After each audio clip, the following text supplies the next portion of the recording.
On day 2 of NBA free agency, we have some breaking news. Isaiah Hartenstein is signing a 3-year, $87 million contract to leave the New York Knicks and go play with the Oklahoma City Thunder. You're watching Knicks Now by Chat Sports. I am your host, Marshall Green.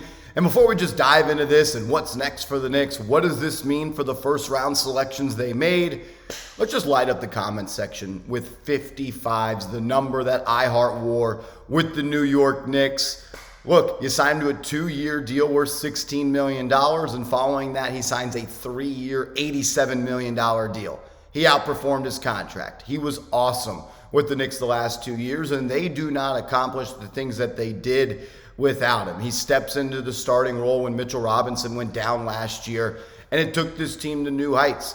He has grown tremendously as a player. I don't think he's even close to the ceiling of a player that he's going to be. He's going to continue to grow on the offensive end. We saw that push shot from 8 to 10 feet become automatic. His playmaking took a step, and he leaves big shoes to fill for whether that be Mitchell Robinson or whoever else is called on to be the starting center for the New York Knicks. Look, the CBA just prevented the Knicks from getting this done.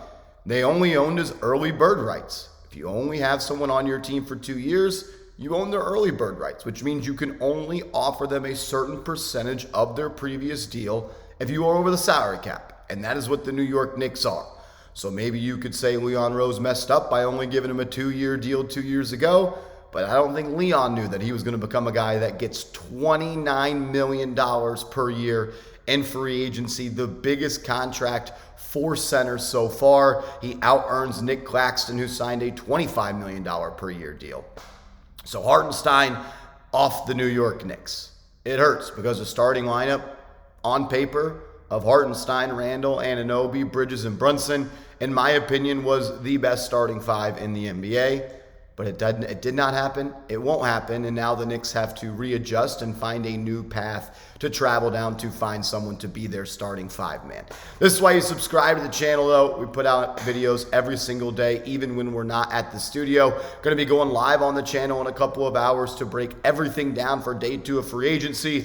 But before all that, I wanted to let you guys know about Hartenstein. And man, this one hurts. I'm so happy for the dude. So proud of the guy. He earned every single dollar. He earned this opportunity, and it stinks as a Knicks fan, but you know what? You got to have heart, and I got all the respect in the world for him. He left it all out on the floor. Every time he stepped out there, he wore that New York Knicks jersey with pride, and he is going to bring a lot to the Oklahoma City Thunder. Right now, they are my favorites to win the Western Conference and head to the NBA Finals. I think him, along with Chet, Jalen Williams, and SGA, that is one of the top 4 players in this league, and they're going to be really good for a really long time. Hartenstein leaving the New York Knicks. Very, very sad.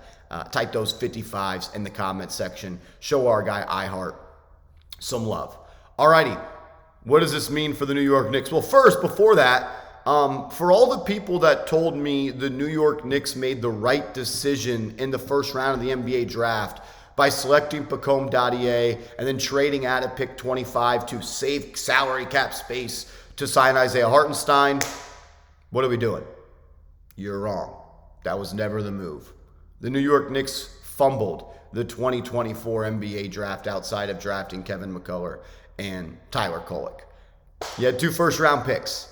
You turned him into Mikal Bridges, who you're hoping becomes a great player at 18 years old. But the reason you drafted him was to keep him overseas to save salary cap space.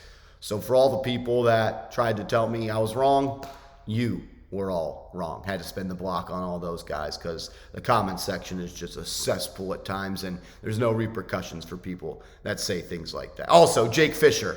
We got to stop believing whatever Jake Fisher says. Jake Fisher reported a week ago that it was expected that the New York Knicks were going to re-sign Isaiah Hartenstein. He was wrong. He also told us OG Anunoby was miffed with the Villanova Knicks. He re-signed with the Knicks, and he actually re-signed to a team that added another Nova Knicks. So Jake Fisher, the commenters defending the first-round picks for the Knicks, what an L for you today. Let's focus on the Knicks. More important topics, though. What's next? Well, right now, you're looking at Mitchell Robinson being your starting center. And to be quite honest with you, I'm not the biggest fan of that for a lot of different reasons. One, I can't depend on Mitchell Robinson. I'll just pull up his game log and we'll get the exact numbers for this, but I think it's fair to say that Robinson has been one thing in his career: not durable. 31 games last year, 59 games the year before, 31 games in 2021. 3 out of the last 4 seasons, he has played 59 games or less. He is a good player, one of the best rim protectors in this league.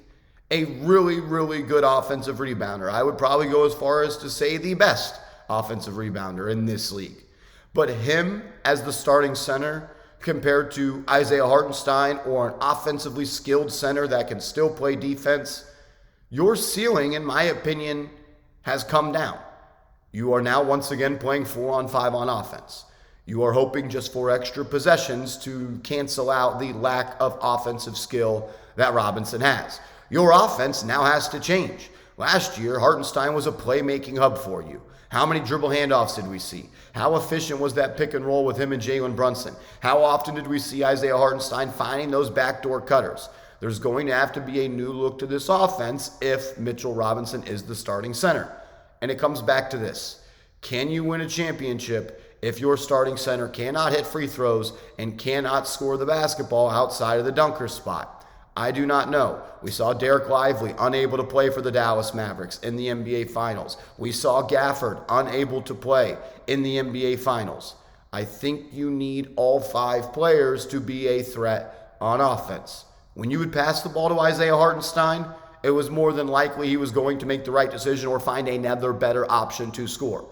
When you pass to Mitchell Robinson, your possession is likely over. I don't want to come on here and just rip Robinson. I'm just thinking about the future of the New York Knicks. I'm worried about his durability, his lack of offensive skill, and the ceiling of this offense without Hartenstein. You got a great offensive rebounder. There's no doubt about that. But even furthermore, you cannot enter the 2024 season with Mitchell Robinson and Jericho Sims being your center duo. Do they go out and re-sign Precious Achiuwa? They own his bird rights. They could bring him back. There's centers out there that are flying off the market. Andre Drummond heading to heading to Philadelphia. Jalen Smith heading to Chicago. Ian Begley is reporting that the Orlando Magic reportedly have a deal on the table for Gogo Batadze that the New York Knicks cannot match. So who are we looking at? James Wiseman? Mo Wagner? Slim pickings. Slim pickings for the New York Knicks at that center position. I tweeted it out, and I'll stand by it. If I'm Leon Rose, I'm working the phones right now, and I'm trying to pair Mitchell Robinson and Deuce McBride to get a starting center on this team. You got to do what you got to do. You want to beat Boston? You want to represent the East? You want to beat Philadelphia, who just signed Paul George? I understand Mitch does a good job on Joel Embiid.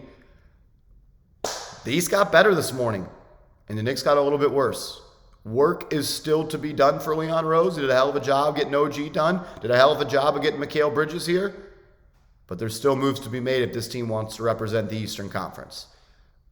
I'm worried about entering the season with Mitchell Robinson being the starting center.